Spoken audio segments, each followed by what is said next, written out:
반갑습니다. 허명 목사입니다.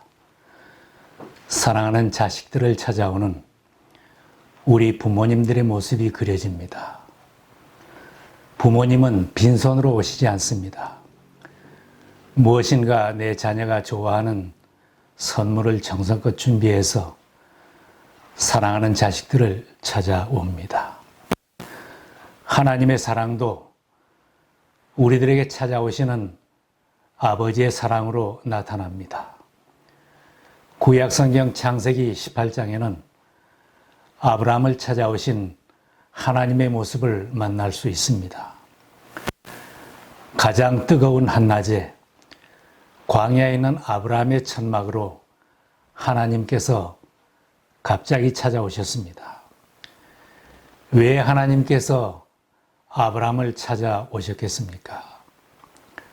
하나님의 방문은 두 가지 목적이 나타나고 있습니다. 하나님을 믿음으로 영접하는 사람에게 복을 주시고 은혜를 베푸시기 위하여 방문하십니다. 반면에 하나님을 등지고 대적하며 살고 죄악 속에 숨어 사는 인생들은 심판하시기 위해 찾아오십니다. 아브라함에 대한 간절한 사랑 때문에 하나님은 갑작스럽게 아브라함의 장막으로 찾아오셨습니다. 하나님께서 전에 아브라함에게 약속을 하셨습니다. 보이는 땅을 내가 너와 내 자손에게 주리니 영원히 이르리라. 내가 내 자손이 땅에 티끌 같게 하리니 너는 일어나 그 땅을 종과 행으로 두루 다녀보라. 내가 그것을 내게 주리라. 하나님의 말씀이 믿기 어려웠지만 묵묵히 하나님의 약속을 믿고 하나님께 예배드리며 살아가는 아브라함이 너무나 사랑스러웠습니다. 아브라함은 광야 같은 곳에서 이사를 가면 가는 곳마다 단을 쌓고 여호와의 이름을 부르며 예배를 잘 드렸습니다. 그가 네게브에서부터 길을 떠나 베델에 이르며 베델과 아이 사이 곧 전에 장막을 쳤던 곳에 이르니 그가 처음으로 제단을 쌓은 곳이라. 그가 거기서 여호와의 이름을 불렀더라. 하나님은 믿음으로 사는 아브라함에게 무엇인가 복을 주고 싶어서 참지 못하여 찾아오신 것 같습니다. 가정에 무엇이 필요한지, 무엇을 바라는지 잘 알고 계셨습니다. 찾아오신 하나님은 늙도록 자식이 없어 고민하던 아브라함 가정에 아들을 주시겠다고 약속해 주셨습니다. 문 뒤에서 그 약속의 말씀을 들은 아내 사라가 우리가 늙은 몸인데 어떻게 아들을 낳을까 의심을 했을 때 하나님은 약속의 말씀을 다시 확인해 주셨습니다. 여호와께 능치 못한 일이 있겠느냐? 기한이 이를 때에 내가 내게로 돌아오리니 사라에게 아들이 있으리라. 세상의 많은 사람들이 다 복을 받기를 소원합니다. 그것은 아이들이 때를 써서 하나님의 손에서 빼앗아 올 수 있는 것이 아닙니다. 복은 하나님 편에서 사랑하는 마음으로 주시고 은혜를 베풀어 주시는 것입니다. 아브라함이 하나님께 복을 달라고 조른 것이 아닙니다. 하나님 말씀 순종하며 예배를 잘 드리며 믿음으로 살았더니 하나님 편에서 먼저 찾아오셨습니다. 그리고 아들을 주시겠다고 약속하셨습니다. 뿐만 아니라 하나님이 하시려고 하는 일도 아브라함에게 알려주셨습니다. 소돔을 심판하려는 하나님의 계획을 누가 알 수 있겠습니까? 그런데 하나님은 아브라함에게 숨기지 않고 알려주신다고 했습니다. 여호와께서 이르시되 내가 하려는 것을 아브라함에게 숨기겠느냐. 놀라운 말씀입니다. 하나님께 예배드리며 하나님께 늘 기도하며 하나님과 대화하는 하나님의 자녀들에게는 하늘나라 비밀까지도 알려주십니다. 아브라함은 나그네를 대접하다가 하나님과 천사를 대접해 드렸습니다. 하나님께서 찾아오시는 장면입니다.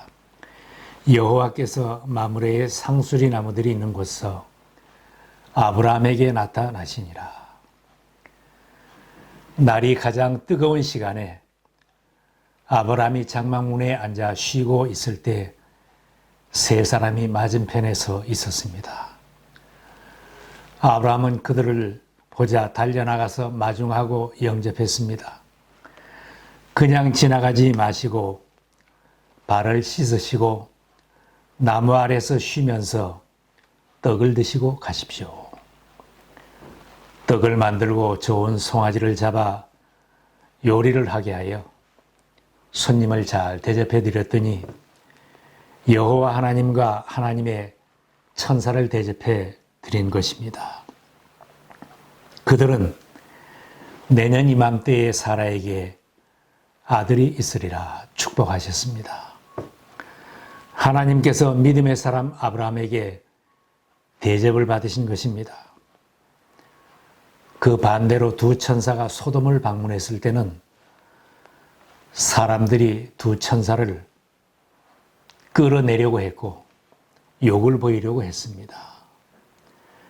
죄악이 가득한 소돔의 심판 직전의 악한 모습이 나타납니다. 인간의 모습으로 찾아오신 예수님에게 침을 뱉고 때리고 욕하고 옷을 벗기고 채찍질을 하고 십자가에 못 박는 악인들과 똑같은 모습입니다. 하나님은 소돔 사람들이 얼마나 악한지 다 알고 계셨습니다. 소돔과 고모라에 대한 부르짖음이 크고 그 죄악이 심히 무거우니 내가 이제 내려가서 그 모든 행한 것이 과연 내게 들린 부르짖음과 같은지 그렇지 않은지 내가 보고 알려 하노라. 하나님은 악인들을 심판하는 일도 급하셨습니다. 아브라함을 축복하신 하나님은 급히 소돔으로 향하셨습니다. 회개의 가능성이 있는지 다시 한번 확인하고 심판하시겠다는 것입니다. 하나님의 천사들이 확인 방문을 할 때까지도 돌이키지 못한 소돔 사람들은 결국은 유황과 불이 비같이 내려 멸망하는 종말을 맞았습니다. 하나님께서는 불신자들과 악인들에게서는 대접을 받지 못해도 하나님의 백성들, 성도들에게서는 아버지 대접을 받으셔야 서운하지 않습니다. 우리는 지금까지 어떻게 하나님을 대접해 드렸는지 돌아보아야 합니다. 예배를 잘 드리고 하나님을 영화롭게 드리며 모든 영광을 하나님께 돌리는 것은 하나님 대접을 잘해 드리는 것입니다. 이웃을 사랑하며 복음을 전하는 일, 하나님을 기쁘시게 하며 대접해 드리는 것입니다. 소돔 심판의 말씀을 들은 아브라함은 조카 롯이 있는 소돔을 생각하며 6번이나 하나님께 간절히 매달리며 기도를 드렸습니다. 의인 10명이 있어도 용서해 달라고 기도드린 것처럼 하나님께 돌아와야 할 백성들을 위하여 간절히 기도드리는 삶은 하나님을 기쁘시게 하는 일입니다. 하나님을 대접해드리고 섬기는 신앙인은 복을 받습니다. 1년 후 기한이 차서 아들을 얻은 아브라함처럼 우리들이 잘 믿고 잘 섬기면 기한이 차면 하나님은 우리들에게도 복을 내려주십니다. 복을 달라고 조르지 않아도 우리 부모님들처럼 하나님 편에서 주고 싶어서 더 기다리지 않습니다. 이런 것은 여러분이 직접 체험해 보는 수밖에 없습니다. 아브라함이 섬긴 시간은 짧은 시간입니다. 식사 대접을 받은 손님들은 곧 일어났고 아브라함은 전송하러 나갔습니다. 우리들이 믿음의 말을 하고 봉사하고 섬길 날들이 그렇게 많은 것은 아닙니다.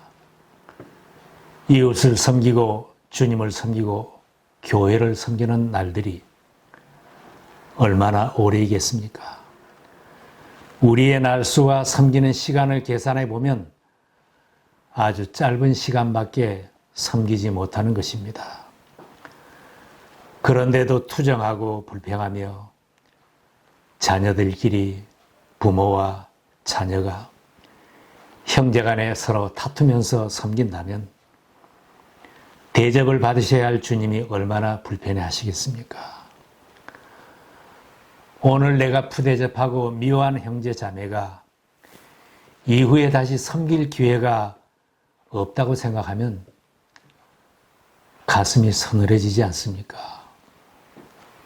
내가 전도해야 할 대상자도 앞으로 다시 만날 기회가 없을 것이라고 생각하면 지금 잘 섬기고 인도해야 합니다. 너희를 영접하는 자는 나를 영접하는 것이요. 나를 영접하는 자는 나를 보내신 이를 영접하는 것이니라. 주님의 말씀처럼 날마다 소자로 찾아오시는 주님을 아브라함처럼 잘 섬겨서 복을 받으시기 바랍니다.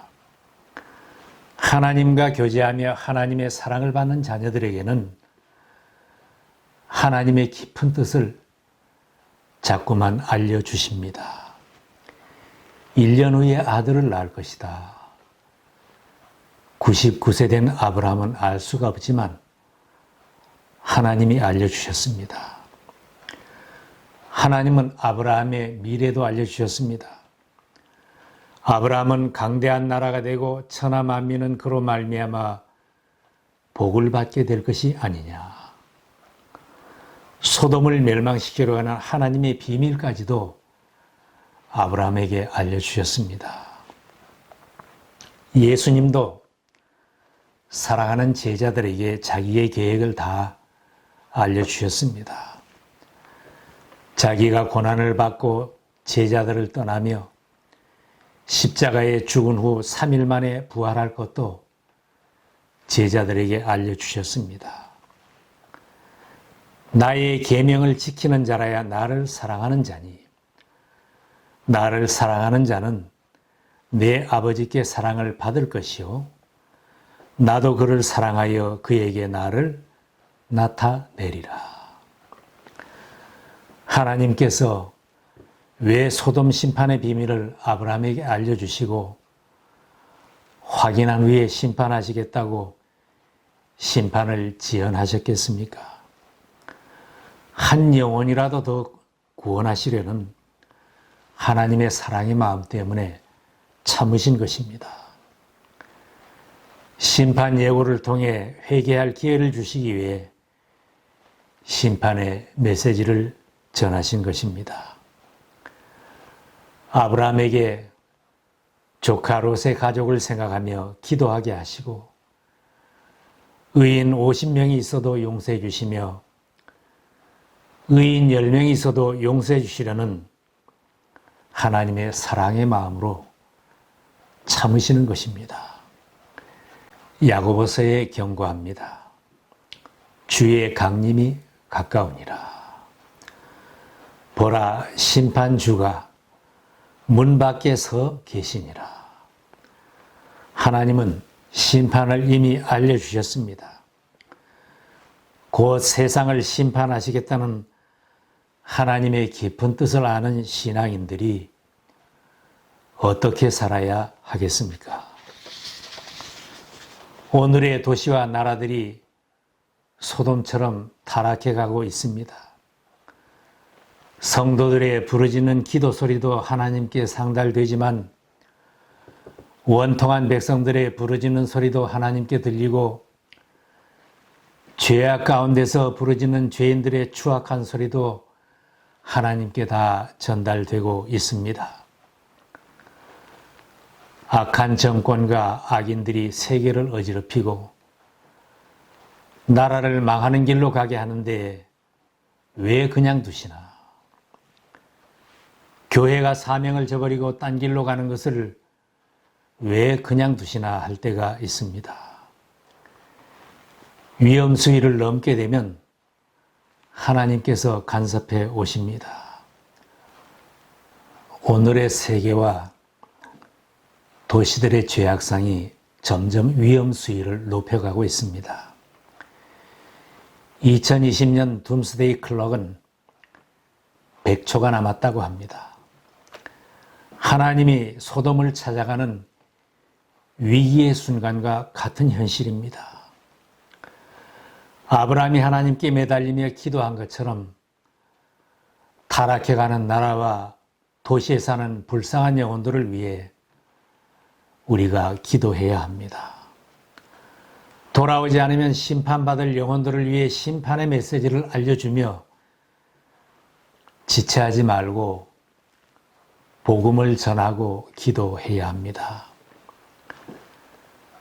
마지막 때에 교회들이 사명을 잘 감당하도록 기도해야 합니다. 2000년을 넘게 참고 기다리시는 주님의 사랑의 마음을 생각하고 의인 10명만 있어도 소돔을 멸망시키지 않겠다는 하나님의 사랑의 마음을 생각하며 아브라함처럼 기도하는 기도의 사람들이 되십시다. 아브라함의 마지막 기도와 응답입니다. 아브라함이 또 이르되 주는 노하지 마옵소서 내가 이번만 더 아뢰리이다. 거기서 신명을 찾으시면 어찌하려 하시나이까? 이르시되 내가 신명으로 말미암아 멸하지 아니하리라. 소돔의 의인 10명만 있어도 멸망시키지 않겠다는 하나님의 말씀입니다. 하나님과 하나님의 천사들은 지금도 수없이 우리들을 찾아오십니다. 예수님은 오늘도 수없이 우리 집을 녹화하시면서 내 마음의 문을 열라고 하십니다. 볼지어다 내가 문 밖에 서서 두드리노니 누구든지 내 음성을 듣고 문을 열면 내가 그에게로 들어가 그와 더불어 먹고 그는 나와 더불어 먹으리라. 오늘 나를 사랑에 찾아오신 주님에게 문을 열어드리고 영접하는 복된 날이 되시기를 바랍니다. 아브라함처럼 하나님을 영접하여 복을 받는 믿음의 사람, 믿음의 가정, 믿음의 가문을 이루어 가시기를 기원합니다.